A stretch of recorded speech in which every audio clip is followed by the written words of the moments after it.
Good evening, princes and princesses. This is James J. James coming to you live from my PC to yours.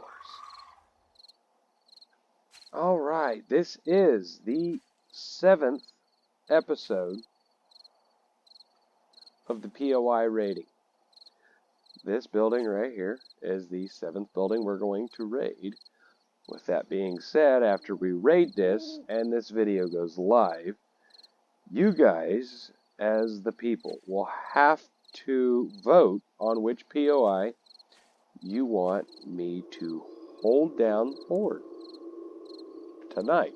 I started it off pretty early because, like I said, I need time to raid this POI, and then after we raid it, I'm going to go ahead and sort through all my inventory and whatnot. And the only resources that I'm going to be using to upgrade this is anything that I come in contact with, like trees and cars and whatnot. But we will have to, after you guys vote, then I will start the next video and start defending whichever POI you guys chosen for me to defend the horde with. And then we will defend the 7-day horde with that. With that being said, let's just go ahead and get right into it and start raiding this POI. For some reason that mailbox didn't want me to raid it. I believe it's around the side here. That's where you know. Is it around back? It is. It is the... You gotta start in the garage. That's right. So, I'm gonna go ahead and put my storage unit down. Right here. Boop.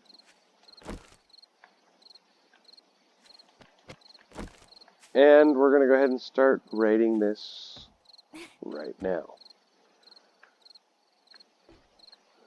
Nice little cooler right off rip. Okay. I do have a story I'd like to tell you guys. This happened to me at work the other day. I was about to load a trailer. Alright, because I'm a forklift driver. For those who do not know, I drive a forklift.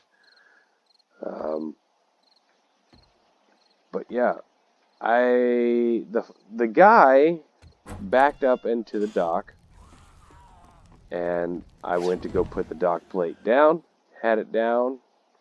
After I heard him hit his air brakes, that was a signal for me to know that he was backed into the dock. Well, I put the dock plate down, and for some reason, after I got back on my forklift, he decided he wanted to pull forward. I'm like, okay, I'm already pushing product onto his truck, and 3 units decided they wanted to just fall on the ground on the outside. I'm like, great. So now I have to go outside and tell him he needs to pull his truck forward because he just stopped for no reason. Well, by the time I got outside, he was nowhere near his truck. I'm like, okay, his door's wide open and he's nowhere near his truck. It's like, this doesn't make any sense. So, I'm looking all the way around for him, can't find him. I go back inside, he's not in there, in the office, so I go back outside thinking he's out there. I'm like, no, the dude is gone. I'm thinking the guy done left. Well, I get back inside, And by the dock, he's standing inside. Okay. I'm like, hey, can you go ahead and move your truck forward out of the dock area so I can pick up these units, finish loading you, whatnot. It's like, all right. So he pulls forward. I pick up the units. I take them back inside. As there's a unit that spilt, so I picked it up, and as I was pushing this unit,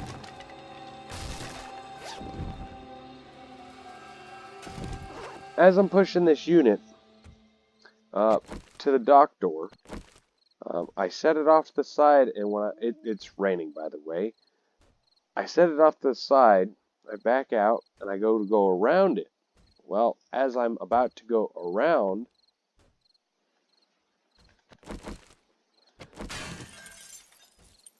I find out that I overshot it. Well,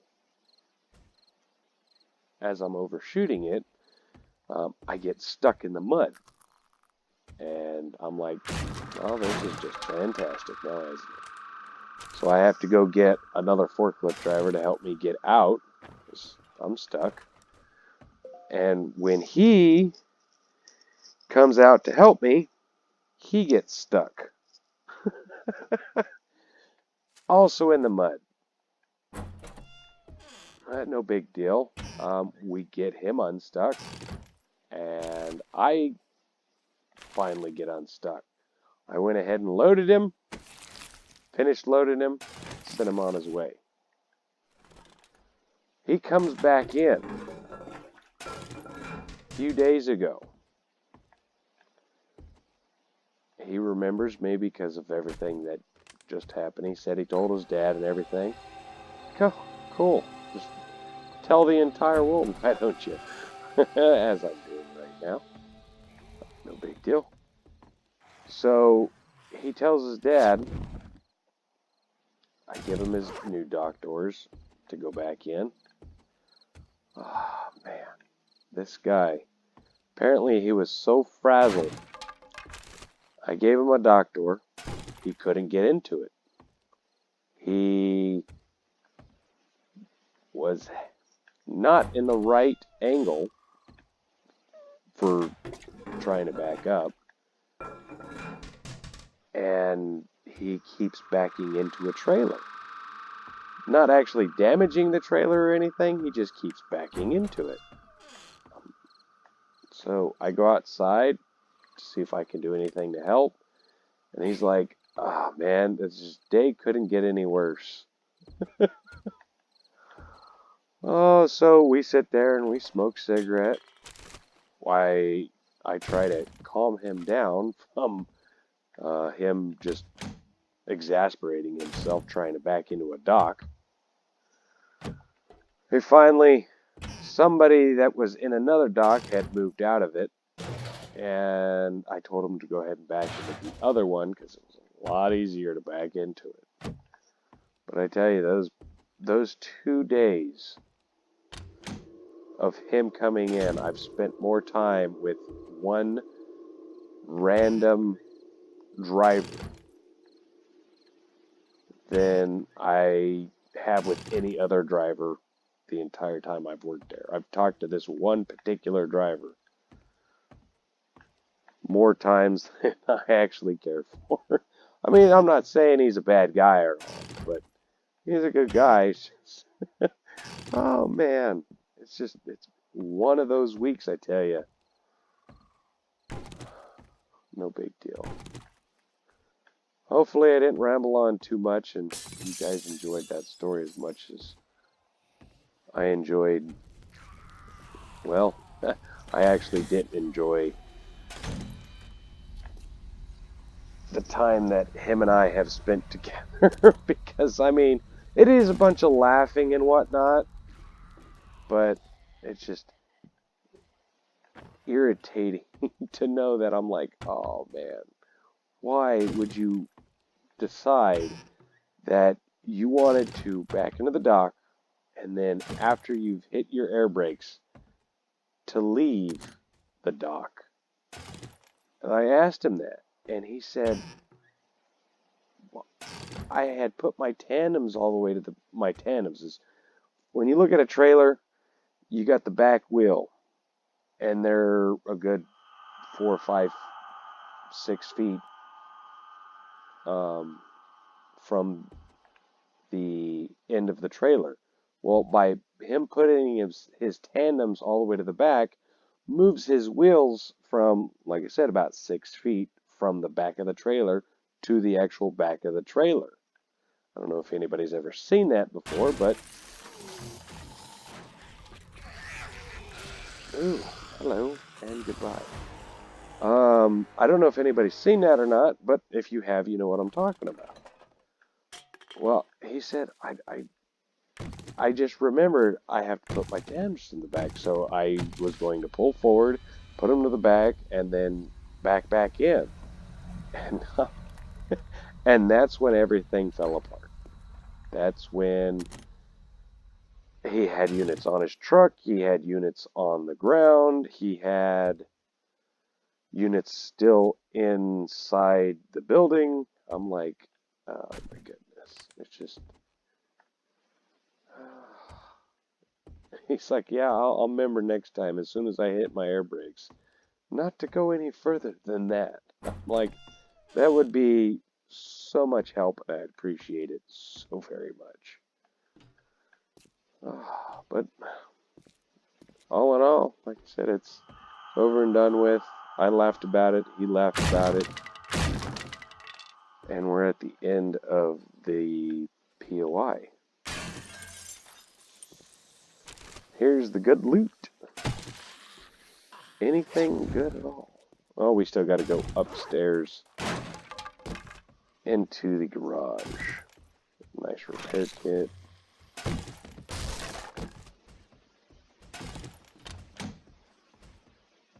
Really good loot today. I like it.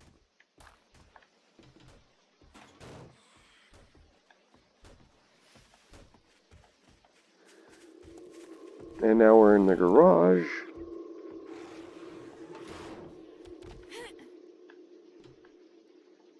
And this is it. It's all she wrote, ladies and gentlemen. It is all she wrote.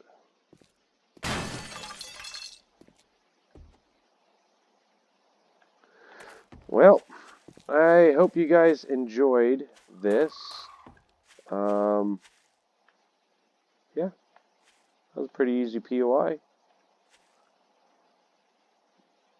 I did a lot of rambling, but it's all said and done now, and it's not even 4 o'clock yet. It's not even morning. But I'm going to go ahead and empty out my storage. I hope you guys enjoyed this episode. Hope you guys enjoyed the story as much as, like I said, I enjoyed telling it and laughing about it now. Like I said, now that it's over. That was nice. But go ahead and make sure you vote for which POI you want me to defend the horde in. And the next time I see you, I'll be upgrading whichever POI that is. And then defending the horde in it. Until then, be safe.